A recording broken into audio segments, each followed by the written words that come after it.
go.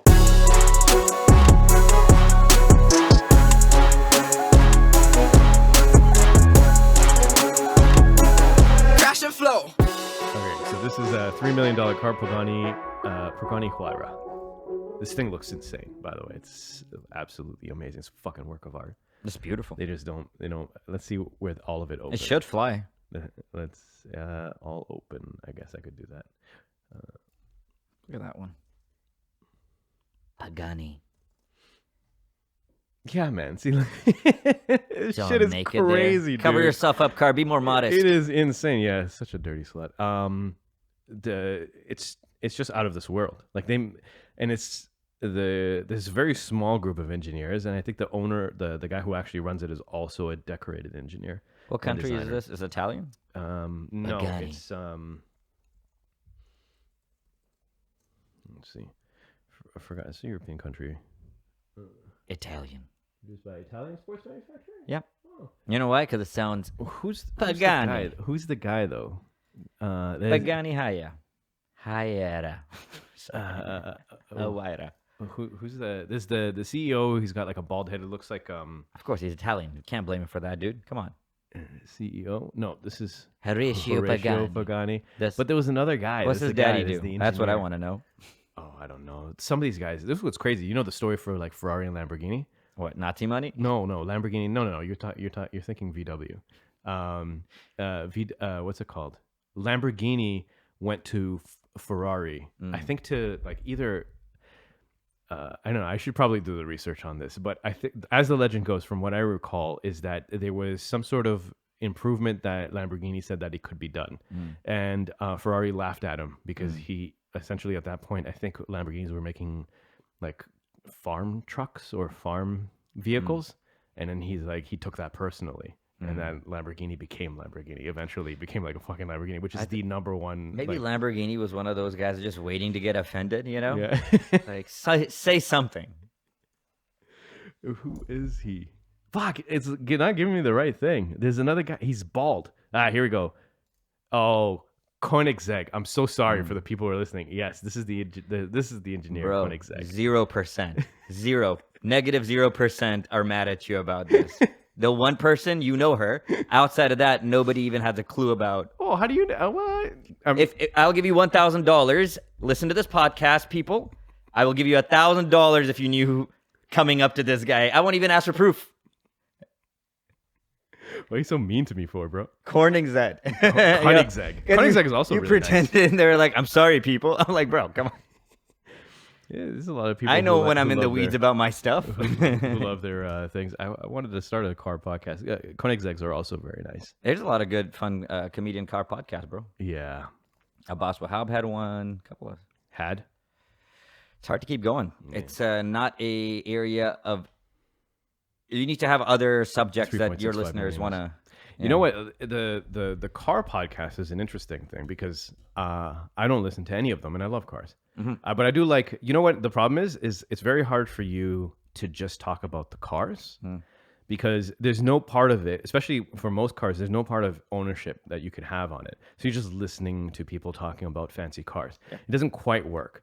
Car reviews, even though you'll never own it, but at least you can watch a guy drive it. You can see those it. Are fun. You can, you can see the works of art. But just talking about it, I've heard a couple podcasts where it's just mechanics talking about what cars are good and not. Yeah. I'm like, yo, this is boring, and I freaking love cars. You can listen to like F1 stuff, and that stuff is actually thoroughly fantastic. I listen to 3 Formula 1 podcasts. You can mix that up with car stuff. When it's strictly the engineering, I've listened to those podcasts. Why have you listened to it? Dude, I listen to more stuff than you can imagine, right? Like I have a very broad. I listen to Australian folk music regularly now, right. For no reason. Well, that's not a podcast, but it's not. It's just like it's music. Spotify. Music is fun. It'll take you on different rings. Podcasts too. There's a lot of like. You can listen. I was listening to a podcast from Italian students about their justice system. Fantastic. Yeah. It's great. Isn't it the ones that was it? It's all made up. Yeah. It's all dramatics. It's just... No. Wasn't there an earthquake and then someone should have got charged? Sure. What am I remembering? You're remembering there was an earthquake and they tried to put scientists in jail because they should have predicted it so people didn't die. And they literally tried these guys and then found them guilty and then had to like appeal, and then they were set free. So like, this is what happens. Well, first of all, politicians, I don't know if people decide to become career politicians right out the bat, or do they try something else, not good at it, and then pivot to politician. Yeah. Also, like people, like every society has a different standard, a lower standard for politicians. So what's allowed in Italy, that anything you could just write off, well, that's just the justice system. Yeah. Anytime you can write something off and not try to make a marginal gain or make that as a point, like we should really fix this, that's how you get here. When, like in Pakistan, corruption is almost accepted. Right? Mm-hmm. Nigeria, corruption is like, well, we're corrupt. Like when you say it out loud, you make it happen. Yeah. And at some places they use those to kind of like, all right, maybe we should look at this. Mm-hmm. Like maybe it's, so it's just like, yeah, they're just like, yeah, we're corrupt. Even in the podcast, they were like, we've always believed it's been this way, and that's why it's not going to change. It's like very interesting. Well, you accept it as the norm, right? When it's the same thing in Mauritius too.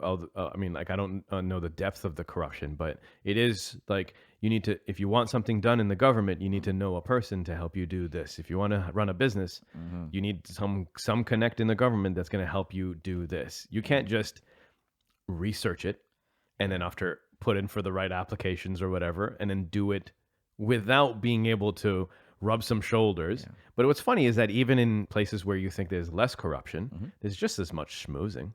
There's you know, it's a different pathway. Yep. It's your golf meetings. It's your like long afternoon lunches with corporate people. It's all that. It's just different. Yeah, I don't know, man. I don't know what Singapore. Like I was trying to think, like I literally like what I said. I don't know about Singapore or Germany. Like these places are supposed to be like tight. You know, they have a process, they have a system. I feel Singapore would. I feel like chop your hand off for even trying. Yeah, exactly. You know, like and you better not be chewing bubble gum while you do it. You know, I'm okay with that. Yeah, those people are interesting. My hat's off. You can make that work. Like a bunch of races living together, being successful. My hat's off. A bunch of races? Different races. Oh, in Singapore. Yeah, Singapore is highly diverse and like it works. Yeah. Well, so few places do, man. Yeah, that's true. Especially for an extended period. Like that's not normal. Why are Japanese killing themselves at a high number? Okay, so since I haven't looked into it, you want to take some guesses, or let's take some guesses. Since we don't care about no, and then we'll search the top reason. So I'm gonna go ahead and say one thing. Is that they got some awesome swords? Their work culture, is out of hand. It's too crazy. It's too crazy. I from what I understand, they also have a lot of debt. Like that's a normal way to live, and I think that will eventually make you want to kill like if you. It's not that way for everybody. Like I know I have I have millions of dollars I owe for this, but it doesn't really affect me. Yeah. But I can tell with my wife, it affects her a lot. But I think some people, like if you carry debt and you're going paycheck to paycheck or something, I think eventually, yeah. There's good research that shows if you're running paycheck to paycheck with no guarantee if you have enough food for the next month, don't know if you're going to be able to keep that roof over your head, you actually get dumber. Your IQ gets a little bit lower just by virtue of those two worries: shelter and food.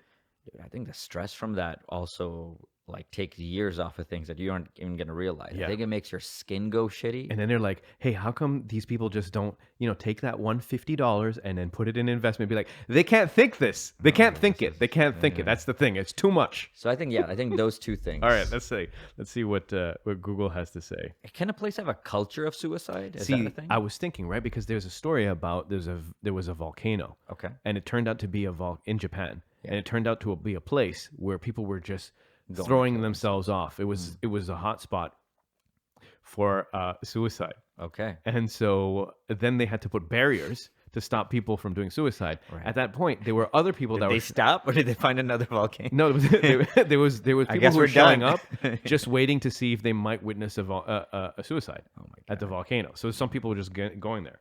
All right, let's see. Reason why suicide rate high in Japan. Let's find out. I would imagine South Korea would be there as well. Holy shit, dude. What happened? Isolation is the number one precursor for depression and suicide, says Wataru Nishida. So they're isolated? Yeah, and you know what's the number one thing that's an indicator of a good life is the amount of good human connections that you have. The more positive human connections you have, the happier you are to live your life. I didn't realize they were isolated. I think they're super isolated because they're all sleeping in cots in their freaking in their cubicle. Is it like a racial stereotype, or they have cots? Nobody rocking them? Cots, the military people. It's the easily deployable place to sleep. I think like what's his name has got one too. Elon Musk. Damn. It's so that they can sleep in places like this. Okay, now it's even more common to read stories about old people dying alone in their apartments. They are being neglected. All right. Oh, dude, that's something else. It's the main financial or poverty-related issues led to 17% of household. How old are these people committing suicide? We're about to get really dark, by the way. You brought us here. I did not poke any of these bears. I mean, like, I just wanted. I heard a podcast from Italian students. Right, 70% of them are male. How old are they? 20 to 44. 20 to 44 is not that old. No, not at all. That's in 1997. It spiked. 1997 is too long ago. That was 20 years ago. Yeah, after peaking in 2000. That doesn't count. I mean, obviously it happened. Yeah, but it's too long ago for us to. Because old people, that's sad and different. If it's young people, that's definitely still sad, but very different. Okay. However, because of the category of health issues, both mental and physical, it's not possible to distinguish between the two. Financial poverty-related issues led to the motive of 49% was health issues. Then after that was 17% was financial health issues, 15 is household issues, and then 10% is workplace issues. Then relationship issues and school-led issues, 4% to 2% respectively. Man, 10% work is a lot. Yeah, it's 1 out of 10 is work-related. That's crazy. Yeah. Health-related, there's actually there's a lot of that. But I think also health-related is related to the fact that there's a lot of isolation in Japan. Don't they have the new age hermits now? There's new age hermits in Japan. They're newer than the other ones. They were old school hermits, and then we stopped, and now we got new age hermits. All right, yeah. Hikikomori. Hikikomori has been described as loners or modern day hermits. Okay. Estimates suggest that 500,000 Japanese youth have become social recluses, as well as more than 500,000 middle-aged individuals. Are they mainly boys? Without a doubt, I think. Yes.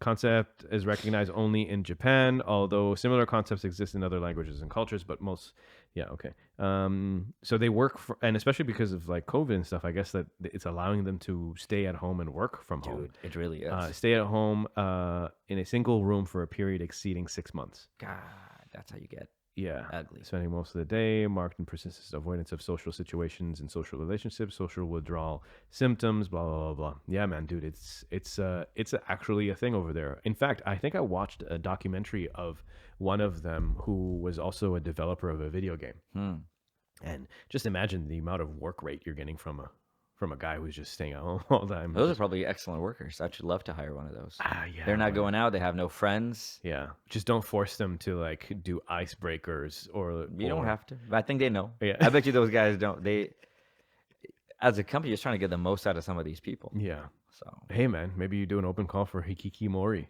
Yeah. Especially like in coding and those nerd jobs. You know? It is a problem. There is a social problem over there that's making people like, you got to be outside.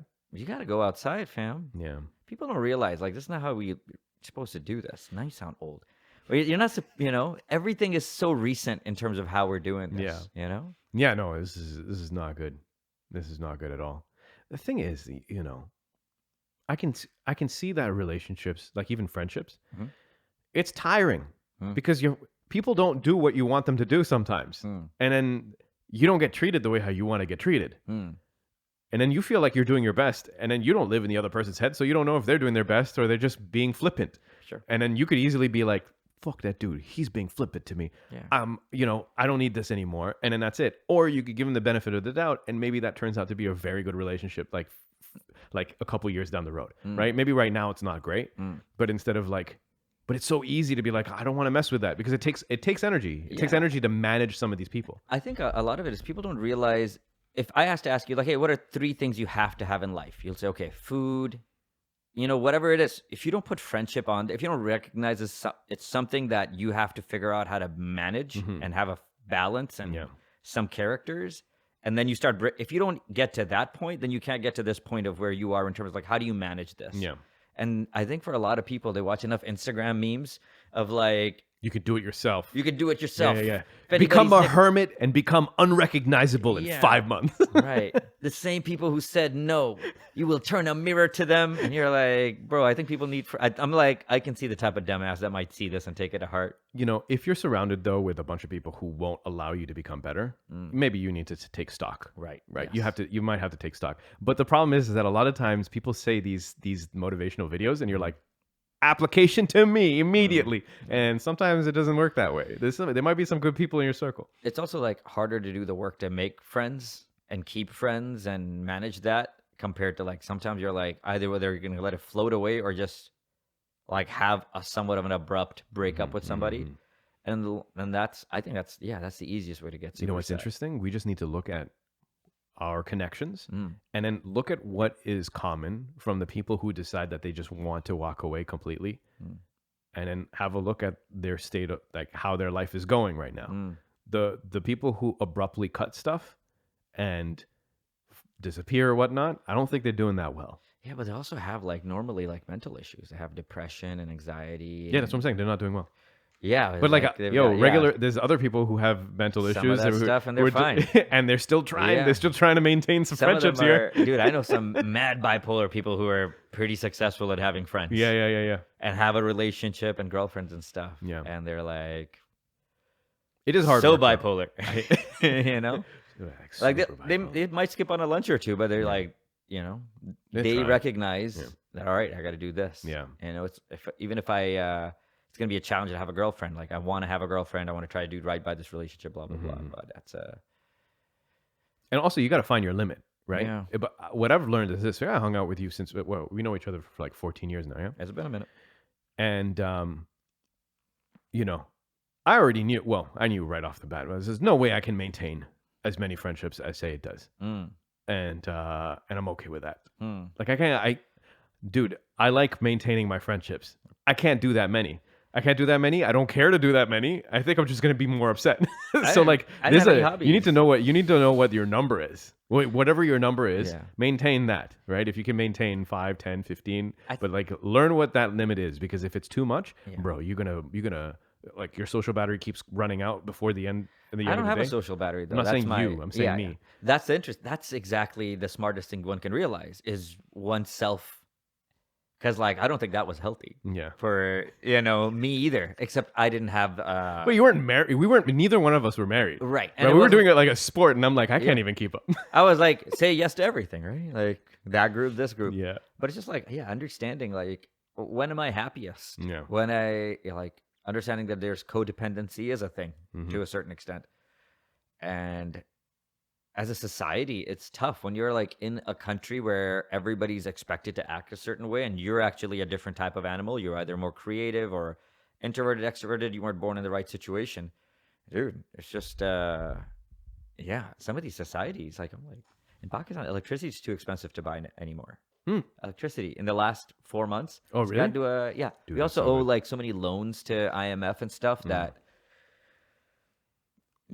it's just like, if you're a creative who doesn't need responsibility until they're 20, or if, like some of these countries like Japan or South Korea with their debt ratios, we're lucky. We're lucky that I only have to manage, like, am I introverted? I mean, everyone's managing something, I guess. Yeah. Except like, even also like people graduate from school. One of my friends just graduated, a young guy. And he has like $79,000 in debt that he has to start paying back. Yeah. And what's his major? Or you can't say? I think it's something silly. It's like around education. I think he got a master's in education. Man. What a dumbass, right? Educating the next generation. Yeah. No, he's a good guy. It's just like, oh man. And then he's 70K, eh? 70K for an education major? Yeah, because he did all this other cool stuff to learn about. He like moved around and stuff and made it, it's like he almost treated like not so much what career can you get out of this, like how much can you learn about education and educating people, history. Like, man, you know what? I went to engineering, and the amount of money I paid, which was a very long time ago now, it's 2007, it felt just at the cusp of being the right amount, the amount that I paid. Yeah. Like, I didn't pay. Thankfully, my parents paid. But like anything past this, and I'm like, this seems like a robbery. Yeah. How much was it? Do you remember? Man, I don't remember. No. Mine was for internet. So since I was a refugee, they were crazy numbers. Yeah, it was $22,000 a semester. Yeah, no, I was nowhere close to that. 22,000 for a degree from Sheridan College, bro. I was in 4 digits. Right. For the year. Oh, wow. So you weren't in the tens of thousands. You were like, yeah, that's a. I mean, near like in the end, cumulatively, yes, but I don't think it's so much higher. Like I got my niece going to maybe the University of Denver, Boulder, Colorado. I don't know, whatever the noise that white people. Yeah, and it's I don't know the exact number. When I was talking to my sister about it, it's stupid. It's like a car a year. Is she living on campus though? Yeah, we don't live there. We don't know anybody there. Yeah, that's true. Yeah. It just has the major she wants to do. I cut so many corners when I was in university. It was like, walking. Subway? There's no subway. I walked. No. Yeah. I'm not doing $2.75 or 50 cents or something like this. Are you crazy? Yeah, you do that every day? No, you walk. It's way more expensive now to all of that, though. Yeah, exactly. That's why I can't even imagine. It felt like a burden back then. Yeah. Like, I can't even imagine. I used to, my hustle was photocopying textbooks. That's still a viable hustle. So what I would do is this, right? There's always in the class, there's be a couple of people who are rich, right? And they normally, especially the first 2 years, they'd be buying the textbooks. So you just be friends with them, right? You're in the same study groups and stuff like that. Hey man, can I borrow your textbook for the night? I'll bring it back tomorrow. And then I go home. I go to my there's a print shop that my mom used to work at, and I would just sit there on a stool, and I would combine 2 pages into one landscape, right? And you just sit there, flip the page, put it down, scan, then take it, flip it, repeat. You do the whole book. You don't actually print anything out yet, right? You do the whole book. The whole thing is scanned and stored into the hard drive of the printer. And then I was like, I remember the first time I did it, I was like, okay, well, I'll print mine. I clicked and I print one. And I was like, my friend could get one, so I print 2. Yeah. And then you just bind it, and that's it. I'm like, but what's stopping me from just printing a bunch of these and sell it for, okay, if the book is going for $40 or 50, and I sell it for 15, right? I'm making some profit here. Yeah, man. Right? And so then what I used to do is I would be walking around for the first. I love you, no. I love that you just described photocopying as like a hustle. Yeah, and then you're like, listen, this is what I did. I put paper in here, it printed one. I'm like, wait a minute, it's a book. So I'm just walking around sweating in because you've stolen. No, it's just Ryerson because I packed my bag with as many books as possible, and then I would just go into class and then I just walk around and be like, hey, do you need a book? I got one for whatever, and I would just sell books out of my backpack for the first 2 semesters. I did that well into 3 years. That's so in the funny. 4th year, it wasn't viable anymore because your classes, like our engineering year, went from about 260 kids to 70 by 4th year. Right. So like at that point, the ones who are left are all photocopying too. You could go to the next age of students. Better yet, you can go to the last one and find a student like yourself and say, hey, I still got this. No, it's like, hey, for $200, I'll give you this system that you can use, and it'll be good. At least you've never thought of this before. Yeah, and he'll be like, "What? You put a paper, print out a book? I'll only give you 3 books to start off with." What, bro? Apparently there's a new Top Boy. This is reminding me of drug dealing. Yeah, man. There's a new Top Boy season. Did you watch Top Boy? No. What, bro? No, I didn't watch Top Boy. Yo. What? Okay, first.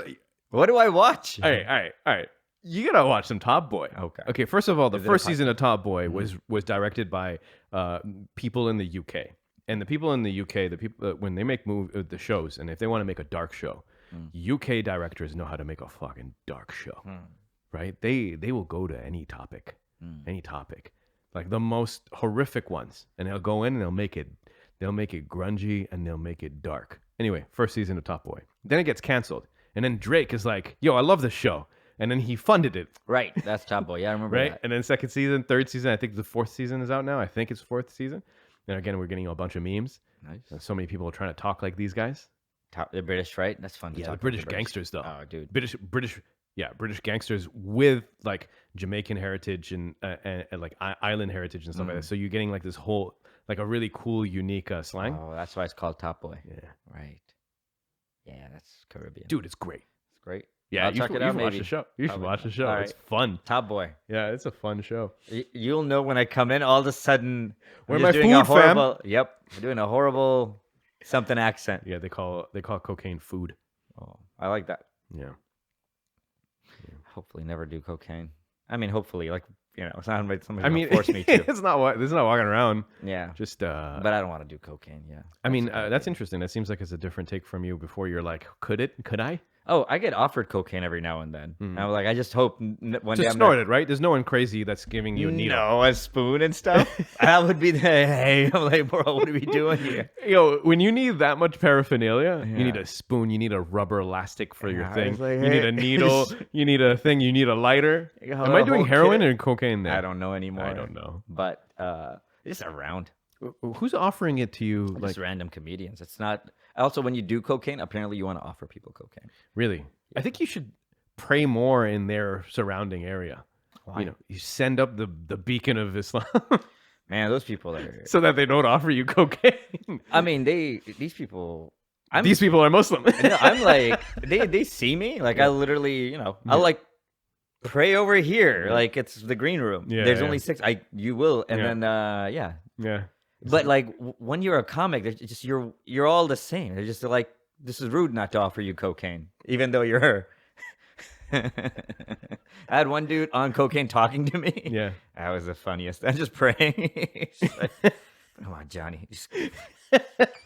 Allahu Akbar.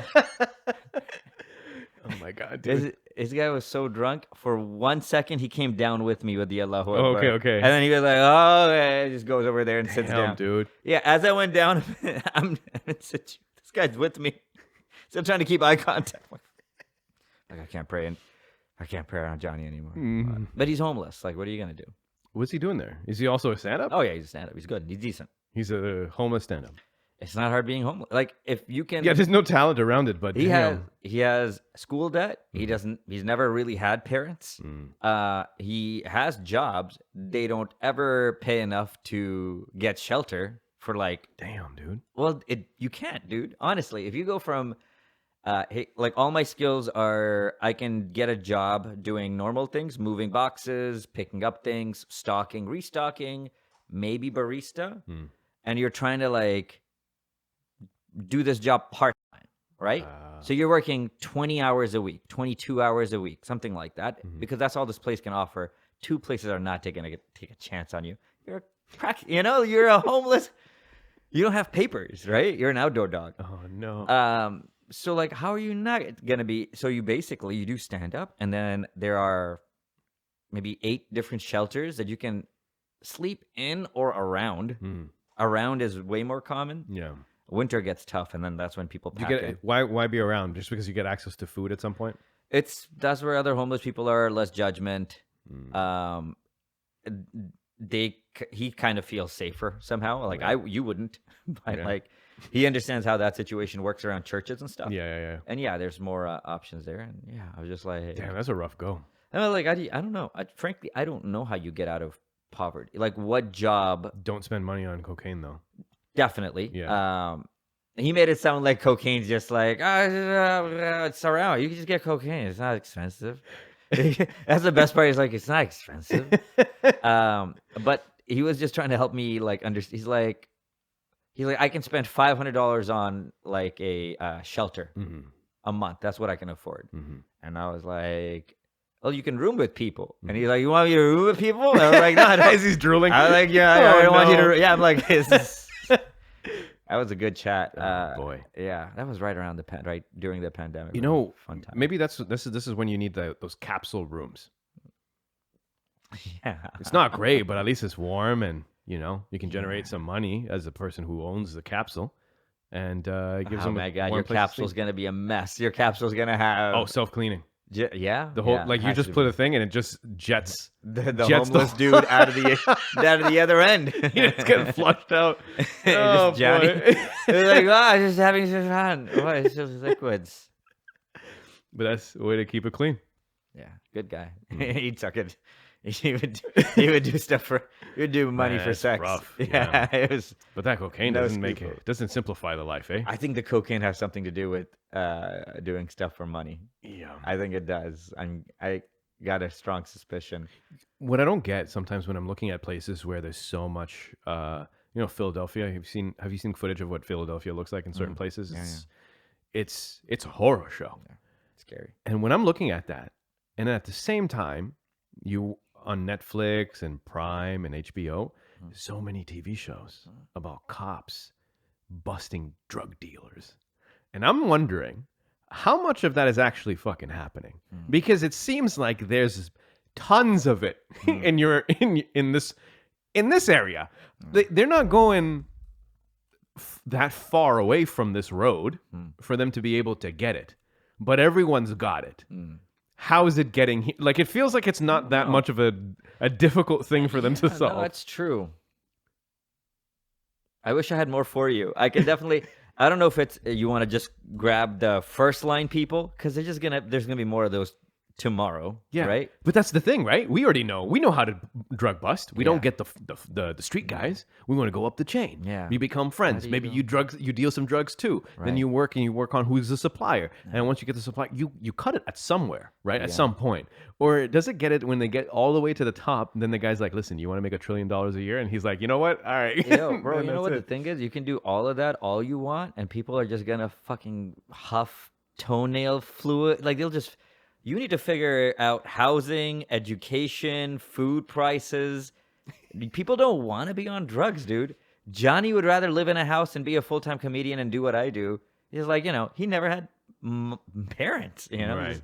It's like, if you can give that rat a good environment, they're not going to do the cocaine and get on drugs. Nobody want to live on the side of the road. As much as my personal belief around, how do we say, personal responsibility and in figuring it out yourself, there seems to be, even if you believe in that, and I believe in that quite deeply in my heart,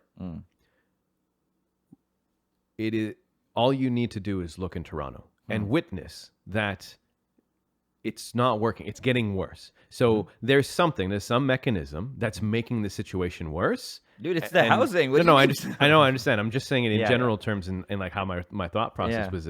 It's like, even in the fact that you're not going to get inequality of effort, not everyone is going to put the same amount of effort. There's just more and more people that are failing now.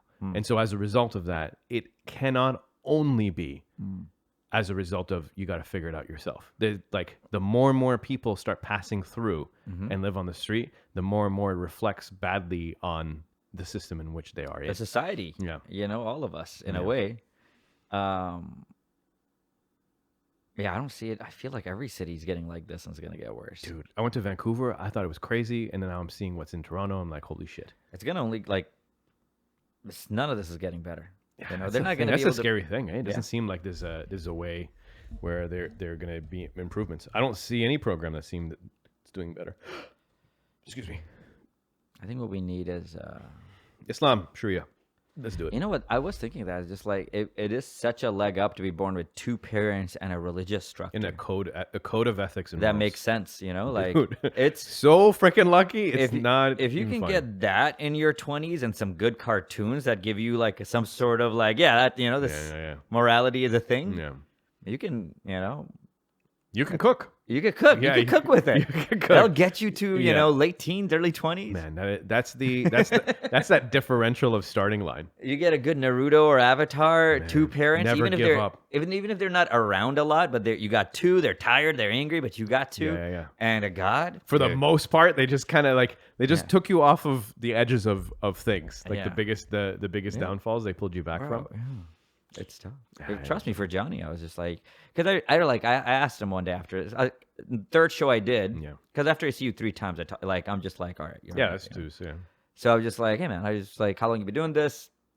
What did you do before this? Where do you live? And then very quickly you realize, oh yeah, you had no shot. You got no shots.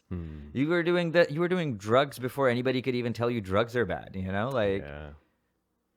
Yeah, he's doing stuff for money, not even out of curiosity. It's just like these are the ways you can get money. Just know that you can get it from recycling this or going to that house for that, or moving this you can pick up a package from this place always and transfer it somewhere. And you're like, these sound like all the bad movies that could play out, Yeah, dude. Yeah. But it's a good night tonight because you're doing stand up, talking to some people about being homeless and doing blow shit. Man, fearless. I guess I think, or at some point you just become a little numb to it all. Yeah, I mean, Hence the cocaine. It's all the same at some point. I don't know. It just comes down to your perspective. Yeah. Do you hear about that drug that this guy was taking? It was for Parkinson's disease. Okay. And it turned him into a rabid gambler. Yeah, I heard about this. And like gay fanatic. Yeah. And he wasn't that at all. Yeah. And it seemed like at first you're like, no, this guy's using the drug as an excuse for him to do gay stuff and gamble. And then it turns out they won the case against... he won the case. Yeah. And then there was another case again for another pharmaceutical company that deals with the same Parkinson's style type of drug. Yeah. And then, but like different drug altogether. Bro, if I was a gay Parkinson's dude, I'd be like, give me this drug. I'm going to sue. I'm going to do super gay stuff and gamble on it. Yo, but apparently, so the first guy only gambled 80,000 euros of his money. Oh my God, so much money. But that's a lot of money, right? Yeah, it's like $100,000. The other lawsuit that came after it, maybe a few years after, that guy gambled $3 million. Jeez. $3 million from it. And I don't know if it was Moderna. I don't think it was Moderna. It was either GXC, GlaxoSmithKline, and something else. And they're like, yeah. We know. We actually did we're gonna pay you. We're gonna pay you. 2 out of 100 do this. You're the second one. Congratulations. It's like the golden ticket. There was a lot more, dude. There was a whole lot of other people, and those dudes didn't come forward because they don't. It's so embarrassing. Yeah, they don't want to say. Right? I would say, trust me, if I took a medicine and then I wanted to do gay stuff and gambling stuff, I'd say there's no embarrassment that I'd be. No, but like, can you imagine if you did it all the time? Like, and you were doing some of the most craziest shit. Probably. Right? Right? You don't want to bring that up. Yo, you're gonna go to your mosque. Klein Burks is hell of a drug, bro. You're gonna go to your mosque, bro. You're not gonna say shit. And there was a whole lot of dudes that didn't say nothing. Damn. They didn't say nothing. They said they estimated a much bigger figure of affected dudes. Jeez. Man. So a drug can definitely make you do that. Yeah, man. That's insane. Yep. Also the rush that some of these people explain that they got from gambling. Yeah.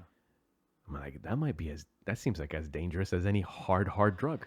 Dude, if you talk to anybody talking about the thing they love and they describe it, like you even talk to like a cigarette smoker about lighting the first cigarette. Yeah. I'm like, hey man, put your pants on. Like they talk about it so like whatever it is. But I know a lot of people who smoke cigarettes who don't they don't care. Yeah, but if you make them stop doing it and then make them do it, they have a thing like maybe they are not as addicted as other people. Yeah. I don't know. Yeah, some people are just like, yeah, it is what it is. It's fine. Or it was what it was. They don't really enjoy it. They just do cigarettes. You know what? You know what? I'm trying to think of like who my friends that. So like some people like driving, right? Some people really like driving. Where they're like, "Did you hear that?" And I was like, "I heard that." Yeah, that's me. Right? That's me. And some people like pot, and other people are like, "You know what? This over so many other things." Yeah. And then some people just do it casually. They drive their car, they smoke their pot, they have cigarettes. Yeah. Just living life in the middle. Yeah, like I have, they love, but they don't like love intensely. Yeah. So yeah, it's different folks. I think I used to love like crazy. But then you can't just be jumping and loving everything like crazy. No, it's just you want to do that with one thing at a time, generally speaking. 1 to 2 things at a time. Yeah. Pickleball, softball, comedy. Yeah, you're just listing the things that you're liking right now. That's my right now. It's my dude sauna. Yesterday I realized the best way to do sauna is get in while it's 230 degrees and then turn it off and just be in there for the next 20 minutes. As it comes down. I got done. I felt I felt like I couldn't pray, is because that's how my brain was flushed with serotonin. I was like, I gotta live this. I take a shower and then I'm gonna go pray. How's this different from it just sitting there and suffering through the hot? This felt like more of a runner's high. Okay. Like I felt different afterwards. I felt very. What I was doing was purely suffering and surviving before, because I enjoy that. I enjoy the it's 2:30. But man, it's so nice when it's like just nicely calming down. I stretched. I worked out. I did a bunch of push-ups and squats. I didn't feel like I was gonna die. I made it 22 minutes in there without, and before that it was like 16 minutes at a time. Yeah, you're done. It was 230 degrees. You're getting cooked. Yeah, that's a lot. It's too much. Yeah. I'm still doing 103 in a steam room though, so I don't know how that converts. If you're enjoying it, bro, I'm pretty sure it's doing a thing. Also teaching my wife how to swim. There you go. I'm gonna have to. We're gonna. How are you doing it? I want to go back to Mauritius. Just tossing her the deep end like your dad. No, bro. You see, that's the thing, right? You can't teach your lady how you. No, first of all, my dad didn't. Thankfully, my dad didn't throw me off the pier as well. He was holding me like a plank, and I was doing it. So he was very nice about.